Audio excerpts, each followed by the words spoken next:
The night the closet meowed. One dark and gloomy night, I was sitting in my bedroom reading ghost stories. The stories were very scary. A storm was brewing outside my window. The wind began to howl, and the trees shook and bent in the wind. Lightning started to flash across the sky. I felt uneasy as I heard the low rumble of thunder. I glanced around my room. The shadows were deep and dark. The ghost stories were making my imagination play tricks on me. I thought that the shadows were moving. I looked under my bed to make sure that nothing was under there.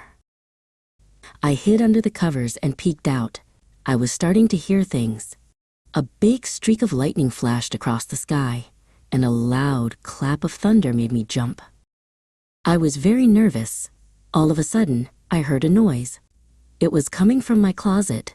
I thought that it must be a ghost. I looked out from under my covers and waited for the ghost to appear. My face was white, and I was very, very scared.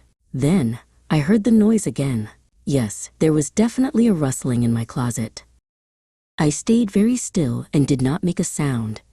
I watched the closet and hoped that the ghost would not come flying out at me. Something started to come out of the closet. I squeezed my eyes shut. I didn't dare look at the ghost. I heard it come out of the closet. I felt it jump up on my bed. I was still too scared to look. Then the ghost made a noise. It said, "Meow." I opened my eyes and saw my kitten standing there. It was my kitten that had made the rustling noises in the closet. I laughed and felt very foolish. I have decided not to read ghost stories on dark, stormy nights.